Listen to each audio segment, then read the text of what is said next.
আর গতকালকে আমি মাহফুজ আলমকে নিয়ে একটা স্ট্যাটাস দিয়েছিলাম। একটা আমাদের দীর্ঘকালীন লড়াই রয়েছে। আমরা মনে করি ভারতীয় হিন্দুত্ববাদের সামনে দাঁড়িয়ে যে আমরা একটি সুন্দর বাংলার স্বপ্ন দেখি, সেই সুন্দর বাংলাটা এখনও প্রতিষ্ঠিত হয়নি। সেই শহীদদের যে সাম্য, মানবিক মর্যাদা এবং ন্যায় বিচারের যে প্রেরণা, সেটাও আমরা ধারণ করতে চাই। আমরা আমাদের নমিনেশন প্রক্রিয়া 125 জন প্রার্থী দিয়েছি এবং সাথে সাথে এটাও বলেছি যদি কারোর বিরুদ্ধে অভিযোগ আসে আমরা সেটা প্রার্থীটা বাতিল করব। ফলত আমরা তো যেহেতু কোনো গোয়েন্দা সংস্থা না, আমাদের অনেক ক্ষেত্রে ভুল ত্রুটি থাকতে পারে, কিন্তু জনগণের সামনে আমরা ছেড়েছি।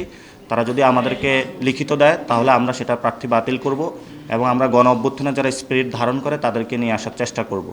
যেখানে কোনো সংগঠক পান নাই, আমরা পরবর্তী যে ধাপ রয়েছে সেখানে প্রক্রিয়াগত আলোচনায় তাদেরকে অংশগ্রহণ করাবো।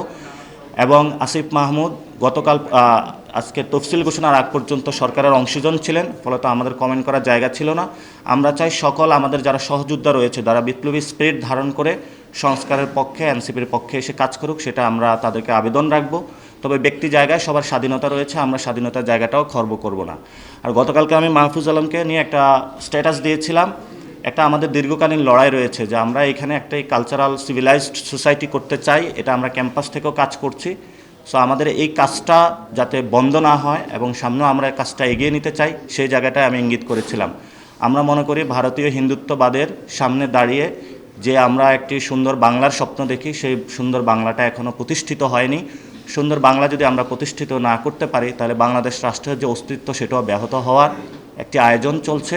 এবং আপনারা দেখেছিলেন যে পশ্চিমবঙ্গের মমতা মুখার্জি উনি বলছিলেন যে তাকে বাংলাদেশি বলে ট্রিট করা হচ্ছে। সো আমরা এখানে যারা বাঙালি রয়েছেন, আমাদের মুসলমান রয়েছেন, সিটিজেন রয়েছেন, আমরা সকলের অধিকারগুলো নিশ্চিত করতে চাই।